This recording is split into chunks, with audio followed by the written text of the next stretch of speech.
हजरत नूह अलैहिस्सलाम का तस्करा कुरान मजीद में 42 जगह आया है।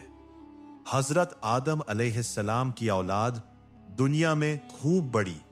आहिस्ता आहिस्ता ये लोग उस खुदा को भूलते गए जिसने इन्हें पैदा किया था और जो इनका पालने वाला है, और शैतान के बहकावे में आने लगे जिसने हजरत आदम अलैहिस्सलाम को जन्नत से निकलवा दिया था।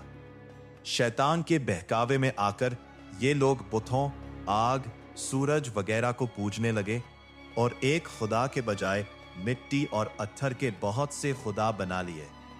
अपने हाथ से अपना खुदा बनाते और फिर इनसे मांगते, हालांकि ये मिट्टी और पत्थर के खुदा अपने लिए भी कुछ ना कर सकते थे, इनके लिए क्या करते? अल्लाह ताला जो अपने बंदों से बड़ी मोहब्बत रखता है, इसको ये कभी गवारा नहीं कि इसके बंदे शैतान के बहकावे में आकर अल्लाह के सिवा किसी और की इबादत करने लगे और इसकी सजा में मरने के बाद दोज़ख में जाले।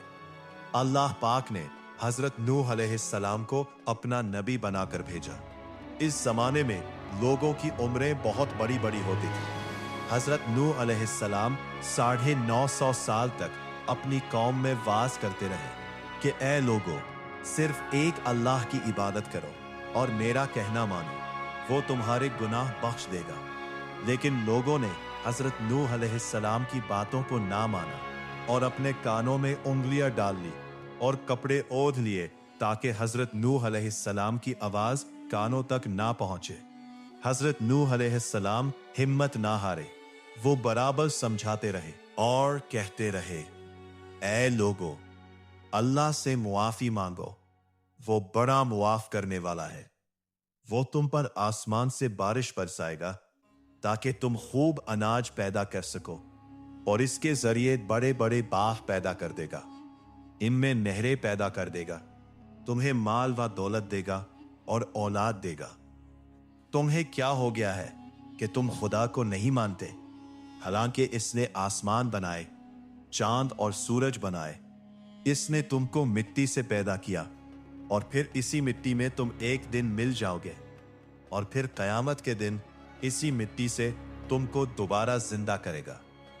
लेकिन लोगों ने अपने बुतों को नहीं छोड़ा और हजरत नूह अलैहिस्सलाम से कहने लगे कि हम अपने बुतों को हरगिज ना छोड़ेंगे और हम तो तुमको अपने जैसा आदमी ही देखते हैं और तुम्हारी बात सिर्फ चंद गरीब लोगों ने मानी है और हम तो तुमको झूठा समझते हैं। हजरत नूह अलैहिस्सलाम ने कहा कि ए मेरी कौम, मैं तुमको जो नसीहत करता हूं, इसके बदले मैं तुमसे कोई माल व दौलत नहीं चाहता, और जो गरीब लोग मुसलमान हुए हैं और अल्लाह पर ईमान लाए हैं, इनको मैं अपने पास से तुम्हारे कहने पर नहीं निकालूंगा।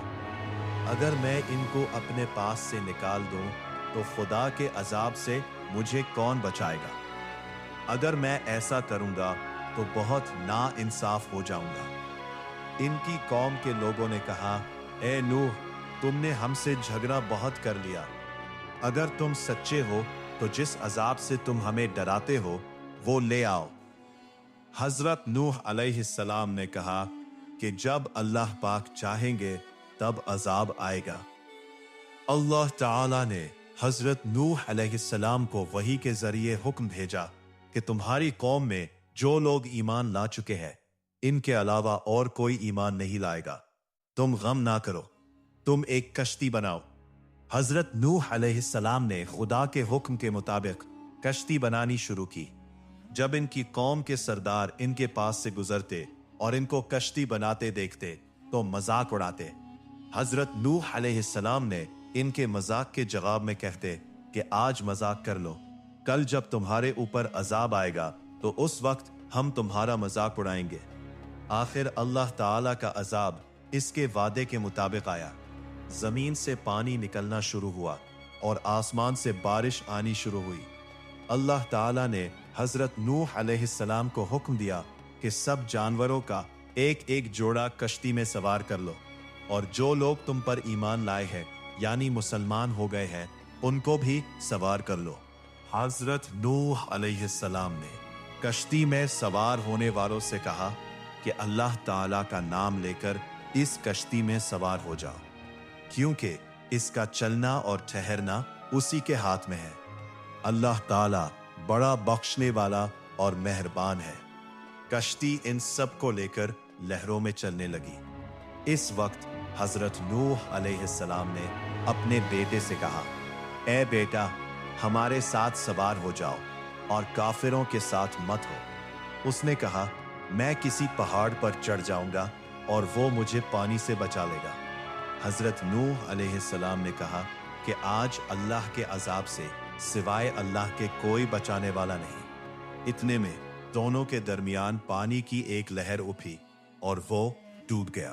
پھر اللہ تعالیٰ نے زمین کو حکم دیا کہ اپنا پانی نگل جا، اور آسمان کو بھی حکم دیا کہ پانی برسنا بند کر دے، یہاں تک کہ پانی خشک ہو گیا اور تمام کافر دنیا سے ختم کر دیے گئے۔ حضرت نوح علیہ السلام کی کشتی کوہ جودی پر ٹھہری۔ حضرت نوح علیہ السلام نے اپنے پروردگار سے عرض کیا کہ اے میرے رب، میرا بیٹا بھی میرے گھر والوں میں سے ہے اور آپ کا وعدہ سچا ہے۔ یعنی حضرت نوح علیہ السلام کا مطلب تھا کہ اے اللہ تعالیٰ، آپ نے وعدہ فرمایا تھا کہ تیرے گھر والوں کو اس طوفان سے بچا لوں گا، پھر میرا بیٹا کیوں ڈوبا؟ تو اللہ تعالیٰ نے فرمایا، اے نوح، تیرا بیٹا تیرے گھر والوں میں سے نہیں تھا کیونکہ اس کے اعمال اچھے نہیں تھے۔ میں تجھے نصیحت کرتا ہوں کہ ایسی بات نہ کر جو تیرے علم میں نہیں، اس لیے کہ کنعان اللہ کے علم ازلی میں کافر تھا اور یہ بات حضرت نوح علیہ السلام کے علم میں نہ تھی۔ حضرت نوح علیہ السلام نے اللہ پاک سے توبہ کی اور اپنی بات کی معافی مانگی۔ اللہ پاک نے ان کو معاف کر دیا اور حکم دیا کہ اے نوح، ہماری طرف سے سلامتی اور برکتوں کے ساتھ اتر۔